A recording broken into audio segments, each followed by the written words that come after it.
Thanks, Kathy. Thank you, ladies and gentlemen. When I was asked to speak here a couple of weeks ago, I said, what do you want me to talk about? And they said about 10 minutes. Okay, I thought, I don't know how to do that. I've never done that in my life, but so that's my limit. 10 minutes. How do I say something meaningful in 10 minutes? And I decided that, yes, this is the age of the soundbite. So I worked on it last night. And I got everything I want to say down to 11 words. That I timed it. It takes about 3.2 seconds. So you ready? Ron Paul is the only candidate who can win for America.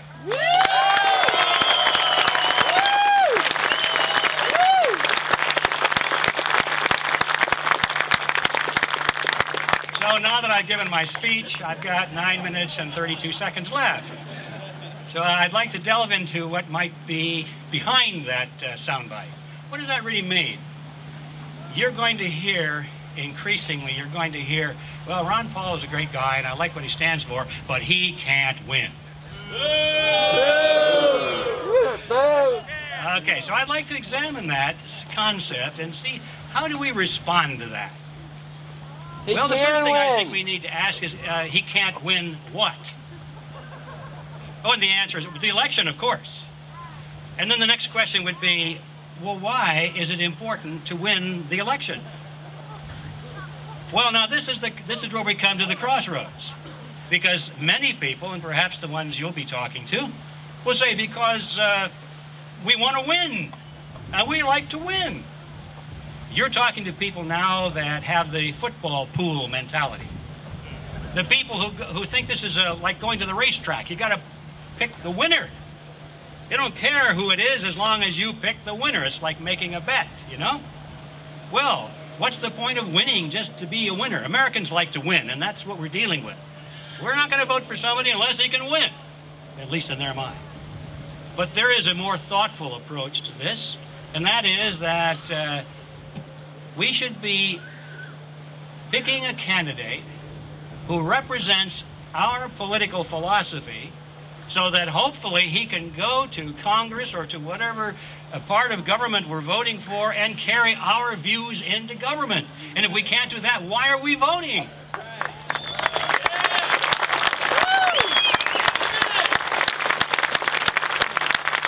What good does it do to pick the winner if he represents everything of which you disapprove? So, why should we win an election and lose our freedom? No.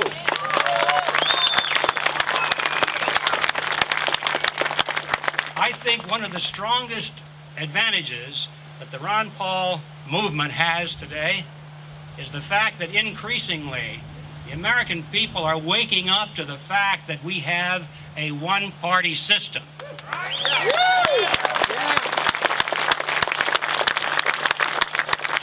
Maybe they haven't vocalized it.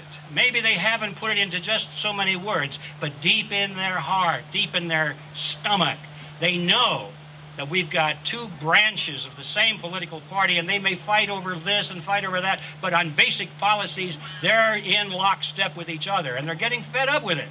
So this is the opportunity, I think, for us to realize that we're dealing not with a two-party system. We're dealing with two faces of the same system. And I want to rephrase that by saying, some people will say it's the lesser of two evils. Have you heard that? Yeah, boo. Well, the lesser of two evils is still evil. Yeah. Totally evil. It's not the lesser of two evils. It's the two faces of evil. Thank you.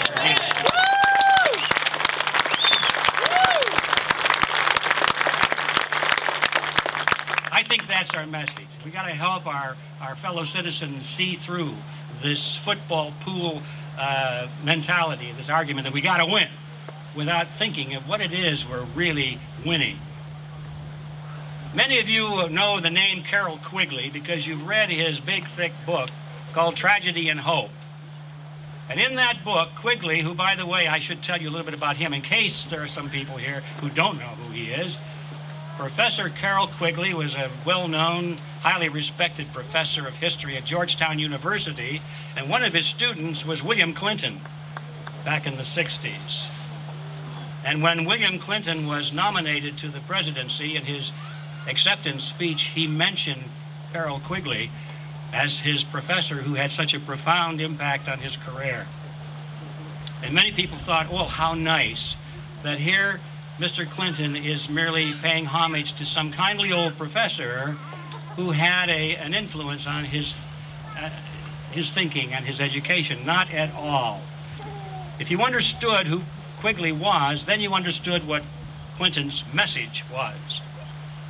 Quigley was the historian of a secret society created by Cecil Rhodes at the turn of the century, a secret society which was dedicated to world domination.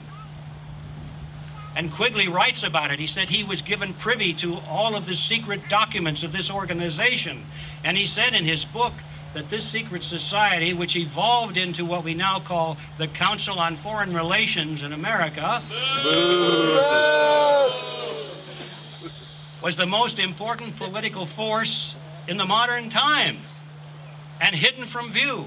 And he writes about it. And Quigley says he had no objection to it. His only objection, he thought it was wonderful. He thought the only objection was that he felt that they should come out in the open now and talk openly about what they were doing rather than trying to remain behind the scenes. So that was Quigley. And anybody who understood Quigley and what role he played and what his book was about understood Clinton. Clinton, of course, as you know, is a Rhodes Scholar. And he was recruited into this whole thing. So he was telling those who knew, those who were savvy, he was saying, yes, I am part of this secret society now, and I am in its service. That was his message, but not one in a million people understood it. The reason I mention Quigley is because in his book, Tragedy and Hope, he describes what we have, the problem we have today. He said what we really should have in America, this is Quigley speaking now, he said the problem is how do we control the masses? The masses have been brought up to think that they have a right to vote and they have a right to determine their own political destiny. We have to preserve that myth, he said. We have to allow them to continue to think that they're participating in their political destiny as long as we make all the decisions, that we have to give them the vote as long as they're not given a chance to vote for anything meaningful. And he spells this all out in his book, and he said the way to do this is to have two political parties, both of which we control. He said, we'll give the American people a chance to choose up sides. And every 4 years or so, if they get fed up with one party, then they can throw the rascals out and go to the other party, which will make no difference whatsoever, he said, in terms of the master plan of building a new world order based on the model of collectivism. So what we're facing, ladies and gentlemen, and what we're hoping to break is this game of the one-party system masquerading as a two-party system. Ron Paul can do that.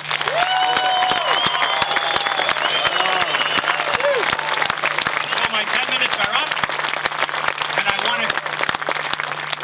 I want to say that there are other candidates who can win for the Republican Party, or the Democrat Party, or the international corporations, or the military-industrial complex, or the media cartel, or the pharmaceutical cartel, or the banking cartel. Amen.